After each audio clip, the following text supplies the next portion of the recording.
महादेव जी कहते हैं कि भक्ति और भरोसा इतना करो कि संकट हम पर आए और चिंता प्रभु करें। जिस पद पर मेरे भोले बाबा को छोड़कर कोई भी साथ ना दे तो समझ जाइए जो होने वाला है वो साथ देने वाले के बस की बात नहीं। सदाशिव कल्याण करने वाला कल्याणकारी है, परम धाम के निवासी हैं, शिव परमात्माए नमः।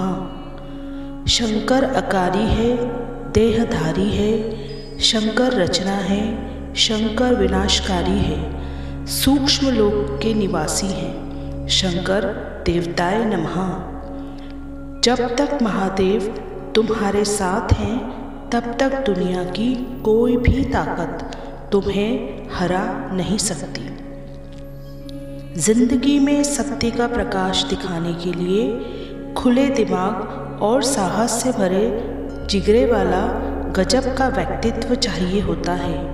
ऐसे व्यक्तित्व वाला ही भारी भीड़ के सामने भी सत्य को स्पष्टता के साथ कह सकता है। कहते हैं कि यदि आप अपने दिल को कल के पछतावे और आने वाले कल की चिंताओं से भर देते हैं तो आज आपके पास आपके प्रति आभारी होने के लिए कोई नहीं होगा। इसलिए ध्यान रहे कि समस्याएं इतनी ताकतवर नहीं होती हैं जितना हम उन्हें मान लेते हैं। कभी सुना है कि अंधेरों में सुबह के प्रकाश को छीना हो? कभी नहीं। अतः हर समस्या का निर्भय होकर सामना करें।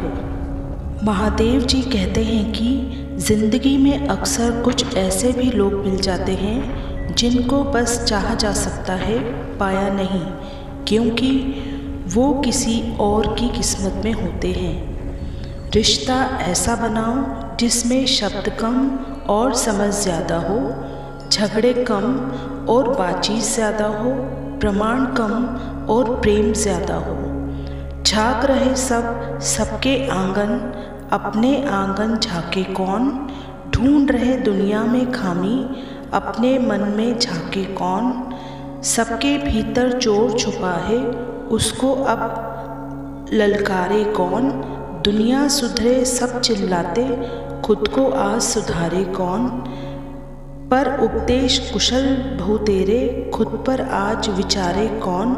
हम सुधरे जो जग सुधरेगा, इस मुद्दे पर सब है मौन। तुम्हारी खुशियों का नहीं, तुम्हारे गम का हिस्सा बनाना चाहती हूँ।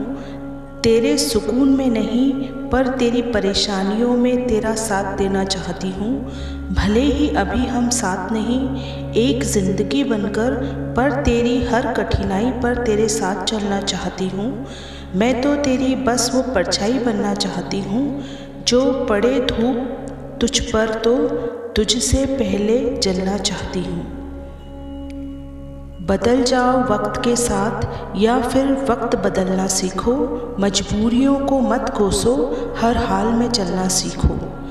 पता नहीं मुझे क्या हो गया है, मन ही मन में खुद से परेशान हूँ। मतलब कि इस दुनिया से मैं अनजान हूँ, सबके साथ होकर भी मैं सबसे दूर हूँ। अपने इस अकेलेपन से मैं परेशान हूँ।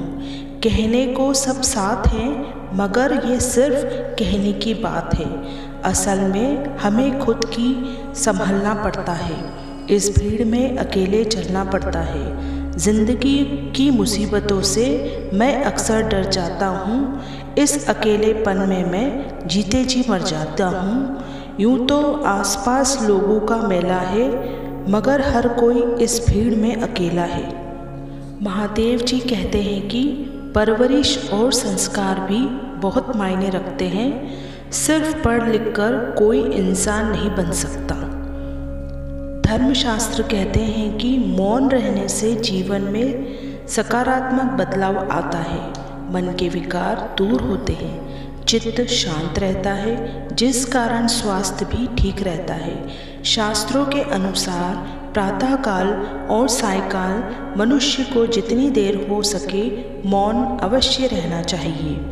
महाभारत जैसे विशाल ग्रंथ की रचना कर लेने के पश्चात महर्षि व्यास ने गणेश जी से लेखन कार्य पूरा न होने तक एक शब्द भी न बोलने का कारण पूछा। उत्तर में गणेश जी ने कहा, यदि मैं बीच बीच में बोलना चाहता हूँ तो आपका यह कार्य न केवल कठिन हो जाता है अपितु भार बन जाता है। संयम का प्रथम सोपान है वाक संयम।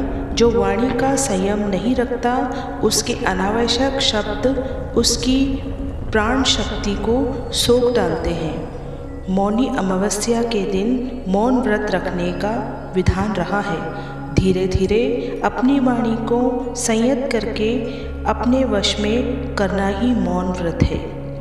युग बदल रहा है।